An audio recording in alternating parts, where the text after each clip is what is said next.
नमस्कार विद्यार्थी मित्रों, मानव प्रजनन आजना लेक्चर में तमारुं स्वागत है। मित्रों, गया लेक्चर में आपणे मादा में बाह्य जननेन्द्रियों तेमज सहायक प्रजनन ग्रंथिओ विशेनी माहिती मेळवेल हती। आजना लेक्चर में आपणे विशेष सहायक प्रजनन ग्रंथि जेमां स्तन ग्रंथिनी माहिती मेळववानी छे। तो शुरुआत करिए तो मित्रों, जो स्तन ग्रंथि है ए रूपांतरित प्रस्वेद ग्रंथि है। मित्रों खास याद रखो, प्रस्वेद ग्रंथि एटले के जेमांथी परसेवो बहार आवतो होय तेवी ग्रंथि। तो स्तन ग्रंथि ए रूपांतरित प्रस्वेद ग्रंथि है जे पेक्टोरालिस मेजर मसल्स अथवा तो एम कही शकीए कि पेक्टोरालिस मेजर स्नायुनी ऊपर पथरायेली होय छे। क्लियर?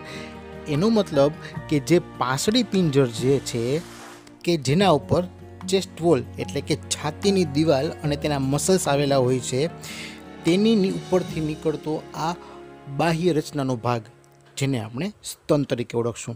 मित्रों, तमे इमेजमां पण जोई शको छो। आखी जे इमेज छे तेमां जे फर्स्ट इमेज छे तेमां तमने बाह्य स्वरूप जोवा मळे छे। त्यारबाद बाजुमां जे साइड व्यू आपेला छे तेमां तमे रिब्स एटले के पासळीनो भाग अने चेस्ट वॉल अने तेना मसल्स जे पेक्टोरालिस मेजर मसल्स छे ते पण तमे जोई शको छो। क्लियर? मित्रों, जे स्तन ग्रंथि छे एमांय स्पेसिफिकली जे क्रियाशील स्तन ग्रंथि होय ए सस्तनोनी मादानी लाक्षणिकता छे। कारण के सस्तनना नरमा पण स्तन ग्रंथि हाजर होय पण ते केवी होय छे? निष्क्रिय होय छे। एटले एम कही शकीए कि सस्तननी बधी मादानी लाक्षणिकता एटले क्रियाशील स्तन ग्रंथि। क्लियर? अने आ जोड़मां आवेली रचना छे एटले के बेनी संख्यामां हशे।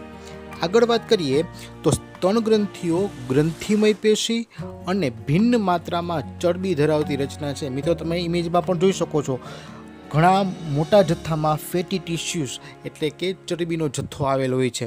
क्लियर? ए उपरांत ग्रंथिमय पेशी पण धरावे छे अने आ ग्रंथिमय पेशी तेनी क्रियाशीलता माटे बहु जरूरी छे। क्यारे? तो कि ज्यारे स्त्री गर्भधारण करशे त्यारे एवरेज 5मा महीना पछीथी तेमां दूधनो स्त्राव करती जे नलिकाओ छे तेनो विकास शरू थशे अने ते बाळकनुं अवतरण थशे त्यारे फुल्ली एक्टिव थई जशे। अने ज्यारे बाळकना अवतरण पछी बाळकने दुग्धपान कराववानुं हशे, स्तनपान कराववानुं हशे त्यारे ते अतिशय एक्टिव फॉर्ममां हशे अने तेमांथी दूधनो स्त्राव थतो हशे, जे प्रोटीन सभर खोराक अने एंटीबॉडीनुं सारुं एवुं माध्यम बनशे। त्यारबाद बाळक आश्रे 1.5 થી 2 વર્ષ सुधीमां ए दुग्धपान बंध करशे त्यारे ते पोतानी मूळ स्थितिमां आवी जशे। एनी वात आपणे आगळ करीशुं। क्लियर? तो बाह्यकार दृष्टिए स्तन उपसेली रचना छे जेनी मध्यमां निप्पल आवेली होय छे, जे तमे जोई शको छो। आ निप्पल शुं छे? तो कि ते एक एवी रचना छे कि जेना मार्फते दुग्धनो बहार निकाल थतो होय छे अने जेनी अंदर 15 થી 20 नाना नाना छिद्रो आवेला होय छे। निप्पल ए रंजक द्रव्यो धरावती घेरा गुलाबी के आछा कत्थाई रंगनी त्वचाथी घेरायेली रचना छे अने आ जे त्वचा छे जे कत्थाई रंगनी रचना छे तेने परिवेश अथवा तो एरोला तरीके ओळखवामां आवे छे। मित्रों, तमे ए पण इमेजमां जोई शको छो, एरोला आपेल छे जे ब्राउनिश रंगनी जे वर्तुळाकार रचना छे ते निप्पलने घेरती रचना छे ते एरोला एटले के परिवेश छे। अने तेमां तमे जोई शको छो कि पाछळना भागे इमेजनी अंदर लाइट कलरना खंड दर्शावेला छे अने आ दरेके दरेक खंड एटले शुं छे? तो कि ते स्तन खंड छे। क्लियर? दरेक स्तनमां आवी ग्रंथिमय पेशी 15 થી 20 स्तन खंडमां वहेंचाયેલી होय छे। मित्रों, तमे लाइट कलरना खंड जोई शको छो, आवा 15 થી 20 स्तन खंड आवेला होय छे। बराबर छे? जे तमे बाजुना साइड व्यू में पण जोई शको छो तेमां एक ग्रुप छे ई एक लोब दर्शावेल छे। एक लोब एटले एक स्तन खंड। बराबर? जे कुपिकाथी ओळखाता कोषना समूह धरावे छे। एनो मतलब कि एक स्तन खंडनी अंदर घणा बधा कोषोनुं ग्रुप रहेલું હોય છે અને દરેકે દરેક ઘટકને શું કહીશું આપણે? કુપિકા। એટલે તમે જોઈ શકો છો કે અહીં દરેક લોબમાં નાના નાના ઘટકો દર્શાવેલા છે જે કુપિકા છે। ક્લિયર? તેની ડિટેલ માહિતી આપણે આ બીજી ડાયાગ્રામમાં જોઈએ જે તમારી ટેક્સ્ટ બુકમાં પણ આપેલી છે।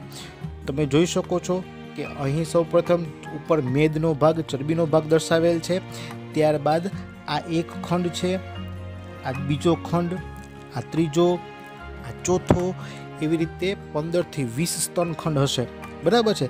દરેક સ્તનખંડની અંદર આ નાના નાના ગ્રુપ્સ દર્શાવેલા છે. દ્રાક્ષના ઝુમખાની જેમ એક એક ઘટક જે છે તે એક એક કુપિકા છે, બરાબર છે. એટલે આવી સ્તનની કુપિકાઓ છે એ સાથે મળી અને સ્તનખંડ બનાવે છે. ક્લિયર મિત્રો, ખાસ સમજતા જજો, નીટ માટે બહુ અગત્યનો પોઈન્ટ છે. ત્યારબાદ આ દરેકે દરેક કુપિકાના કોષો છે તે દૂધનો સ્ત્રાવ કરે છે, ખાસ યાદ રાખવું, બરાબર, જે કુપિકાના પોલાણમાં એટલે કે ગુહામાં સંગ્રહ પામે છે. મિત્રો આમ તો સંસ્કૃત શબ્દ છે. કૂપ એટલે ખાડો અથવા તો કૂવો એવું કહી શકીએ. તો કુપિકા એટલે નાનું એવું પોલાણ અથવા તો ગુહા કે ખાડો કહેવાય કે જેની અંદર સ્ત્રવતું દૂધ છે ને એ સંગ્રહ પામે છે. કેમાં? કુપિકામાં. ક્લિયર. અને આ કુપિકાઓ સ્તન નલિકામાં ખુલે છે. ક્લિયર. જોતા જાઓ મિત્રો, દરેકે દરેક કુપિકા છે તેમાંથી એક લાઇટ રંગની નળી તમને બહાર આવતી દેખાય છે અને આ બહાર આવતી નલિકા એટલે સ્તન નલિકા. ક્લિયર. દરેક કુપિકામાંથી બહાર આવતી નલિકા એ સ્તન નલિકા અને આ સ્તન નલિકાઓ સાથે મળશે અને સ્તન વાહિની બનાવશે. ક્લિયર. આ એક મુખ્ય નળી જે છે સ્તન નલિકા સાથે મળી, અહીં નામ નથી દર્શાવેલ તો તે સ્તન વાહિની છે, એ અહીં નામ દર્શાવું છું. તમે જોઈ શકો છો આ સ્તન નલિકાઓ સાથે મળી અને જે મોટી નળી બનાવે છે તે સ્તન વાહિની છે. અને આવી ઘણી બધી સ્તન વાહિની ભેગી મળી અને સ્તન તુંબિકા બનાવે છે, જે તમને અહીં ફૂલેલી રચના દેખાય છે. ક્લિયર. તો આ ફૂલેલી રચના શું છે? સ્તન તુંબિકા. અને આ સ્તન તુંબિકા મારફતે જે દૂધ આવે છે તે દુગ્ધ નળી સાથે જોડાયેલ હોય છે. અને દુગ્ધ નળી એટલે શું? તો જોઈ શકો છો તમે કે જે ફૂલેલી તુંબિકાઓ છે એ ફરી પાછી પાતળી સાંકડી નલિકાઓમાં ફેરવાય છે, જે નિપ્પલ તરફ આગળ વધતી નલિકાઓ છે, જેને શું કહીશું આપણે? દુગ્ધ નળી. એટલે કે તુંબિકા પછીથી નીકળતી અને નિપ્પલમાં સમાવેશિત થતી નલિકાઓ એટલે દુગ્ધ નળી અથવા તો લેક્ટિફેરસ ડક્ટ તરીકે યાદ રાખવું. ક્લિયર. આ વિકલ્પ પૂછાયો છે. અને જેના દ્વારા દૂધ બહાર આવતું હોય છે, એટલે કે નિપ્પલ મારફતે દૂધ છે તે બહાર આવતું હોય છે, જે બાળક દ્વારા ચૂસવામાં આવતું હોય છે. એટલે બાળકને તેમાંથી પોષણ અને તૈયાર એન્ટીબોડી મળી શકે. ક્લિયર.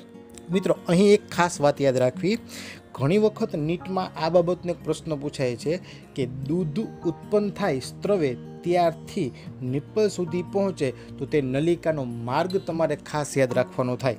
ક્લિયર. તો સૌ પ્રથમ સ્તન કુપિકા, સ્તન કુપિકામાંથી સ્તન નલિકાઓ, સ્તન નલિકામાંથી સ્તન વાહિની, સ્તન વાહિનીમાંથી સ્તન તુંબિકા અને સ્તન તુંબિકામાંથી દુગ્ધ નળી અને ત્યાંથી નિપ્પલ મારફતે બાળકને મળશે. ક્લિયર. ખાસ ફરીથી એક વખત જોઈ લઈએ. સૌ પ્રથમ આ સ્તન ખંડો છે તેની અંદર રહેલી નાની નાની રચના એટલે સ્તન કુપિકા. સ્તન કુપિકામાંથી દુગ્ધ સ્ત્રાવ થશે. આ દુગ્ધ સ્ત્રાવ સ્તન કુપિકાની પાતળી પાતળી નળીઓ એટલે કે સ્તન નલિકામાં આવશે. સ્તન નલિકાઓ સાથે મળીને મોટી નળી બનાવે, જેને સ્તન વાહિની કહીશું. આ સ્તન વાહિનીમાંથી સ્તન તુંબિકા જે ફૂલેલી રચના છે તેમાંથી પાતળી નળી નીકળે તે દુગ્ધ નળી, જે નિપ્પલમાં સમાવેશિત થશે અને નિપ્પલ મારફતે દૂધનો સ્ત્રાવ થશે. ક્લિયર. તો મિત્રો આ વાત થઈ સ્તનની. આમ તો તેની બાહ્ય રચના તો આપણે જોઈતી આગલી ઇમેજમાં, આ તેની આંતરિક રચના થઈ. પરંતુ દરેકે દરેક સ્ત્રીમાં આ આટલી જ એક્ટિવ હોતી નથી. દરેકે દરેક સ્ત્રીમાં ચરબીનો ભાગ પણ જુદો હોય છે, જેને કારણે સ્તનનો આકાર પણ જુદો બની જાય. એ ઉપરાંત તેના કદમાં પણ ફેરફાર જોવા મળતું હોય. આ ઉપરાંત એ પણ યાદ રાખવું કે યૌવનારંભે એટલે કે જ્યારે 12 કે 13 વર્ષની ઉંમર પછી સ્તન ગ્રંથિનો વિકાસ થશે ત્યારે તેનામાં આ દુગ્ધ નળીઓ એક્ટિવ નહીં હોય, ત્યારે તે ઇનએક્ટિવ હશે. પરંતુ જ્યારે પ્રજનન કાળ બાદ બાળકનું અવતરણ થવાનું હશે ત્યારે જ આ નળીઓ એક્ટિવ થશે. બરાબર છે. તો એ સમજવા માટે અહીં એક ડાયાગ્રામ આપું છું જે ખાસ જાણકારી માટે છે, પરંતુ તે તમારે આકૃતિ દોરવાની થશે નહીં અથવા તો પરીક્ષા માટે પણ તે યાદ રાખવાનું થશે નહીં.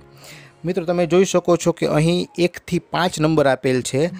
જે ઉપર 1 નંબર આપેલ છે એ શું દર્શાવેલ છે? Mature but inactive. એનો મતલબ કે જ્યારે યૌવનારંભે સ્તનગ્રંથિનો વિકાસ થાય છે ત્યારે તે મેચ્યોર અવસ્થામાં છે, પરંતુ ઇનએક્ટિવ છે. ઇનએક્ટિવ એટલે શું કે તેમાં દૂધનો સ્ત્રાવ શરૂ થયેલ નથી, એટલે કે નિષ્ક્રિય સ્વરૂપમાં છે. ત્યારબાદ સેકન્ડ ફેઝ જે દર્શાવેલ છે તે અર્લી પ્રેગ્નન્સી છે. અર્લી પ્રેગ્નન્સી એટલે કે એવરેજ તમે ત્રીજો કે ચોથો મહિનો ગણતા હો તો જ્યારે 3 કે 4 મહિનાનો ગર્ભ રહેલ હોય તો તેવા સમયે સ્તનગ્રંથિમાં વિકાસ શરૂ થશે, તેની સાઇઝ થોડીક વધશે અને તેમાં જે દુગ્ધ ગ્રંથિની જે કુપિકાઓ છે તેમાં રચનામાં થોડો ફેરફાર જોવા મળશે. ત્યારબાદ ત્રીજા નંબરે તમે જોવો છો મિડ પ્રેગ્નન્સી. મિડ પ્રેગ્નન્સીનો સમયગાળો એટલે એવરેજ 6 મહિના પછીનો સમયગાળો, બરાબર છે, કે જે દરમિયાન સ્તનગ્રંથિ વ્યવસ્થિત વિકાસ પામી ગઈ હશે અને તેની અંદર જે કુપિકાઓ છે તે કુપિકાઓમાં હવે દુગ્ધ સ્ત્રાવની શરૂઆત થવાની છે. એનો મતલબ કે કુપિકાઓ છે ધીમે ધીમે ફૂલવાની રચના થશે. ક્લિયર? ત્યારબાદ નેક્સ્ટ નીચે આપેલ છે 4 નંબરમાં લેક્ટેટિંગ. લેક્ટેટિંગ એટલે કે જ્યારે દૂધ સ્ત્રાવ શરૂ થઈ ગયેલ છે તે અવસ્થા, એટલે કે બાળકનો જન્મ થઈ ગયો છે, બાળકના જન્મ પછી માતાના સ્તનમાંથી દૂધની આવક પણ શરૂ થઈ ગઈ છે અને એ સમયગાળો એટલે 4 નંબર, કે જે સમયગાળામાં તમે જોઈ શકો છો કે કુપિકાઓ એકદમ ફૂલેલી વ્યવસ્થિત રચના છે જેની અંદર દુગ્ધ સ્ત્રાવની શરૂઆત થઈ ગઈ છે અને આ દુગ્ધ સ્ત્રાવ છે તે આ નલિકા મારફતે થઈ નિપ્પલમાં થઈ અને બાળકને મળતું હશે. ક્લિયર? એટલે 4 નંબર છે તે એક્ટિવ ફેઝમાં રહેલી, લેક્ટેટિંગ ફેઝમાં રહેલી સ્તનગ્રંથિની રચના છે. અને 5 નંબર એટલે રિગ્રેશન આફ્ટર વિનિંગ. વિનિંગ એટલે બાળક જ્યારે દુગ્ધ લેવાનું બંધ કરી દેશે, એટલે દુગ્ધપાન બંધ કરી દેશે, બરાબર, એ સમયે રિગ્રેશન થશે. રિગ્રેશન એટલે મૂળ સ્થિતિમાં પાછું આવવું, બરાબર છે. એટલે એ સમયે કુપિકાઓ છે તેમાંથી દૂધનો સ્ત્રાવ ઉત્પન્ન થતો બંધ થશે અને તે બધી રચના છે તે 1 નંબર જેટલી મૂળ સ્થિતિમાં આવતી રચના બની જશે, બરાબર છે. એટલે બાળક જ્યારે સ્તનપાન બંધ કરી દે ત્યારે ફરીથી તે મૂળ રચના આ રીતની થઈ જશે. ક્લિયર? તો આ એક થોડુંક મેડિકલી યાદ રાખવા જેવો મુદ્દો થઈ ગયો. ક્લિયર? તો મિત્રો આજ પૂરતું આટલું જ રાખીએ છીએ. આજનો પ્રશ્ન લખી લઈએ. સ્તન ગ્રંથિનો છેદ દર્શાવતી રેખાકૃતિ દોરી, તેની રચના વિશે નોંધ લખો. બહુ અગત્યની ટૂંક નોંધ છે, ખાસ પાકી કરી લેવી. આકૃતિ પણ તમારે દોરવાની થશે. ક્લિયર? મિત્રો આટલું જ રાખીએ છીએ. નેક્સ્ટ લેક્ચરમાં નવા ટોપિક સાથે મળશું. ત્યાં સુધી વાંચતા રહેજો, તૈયારી કરજો. જય હિન્દ.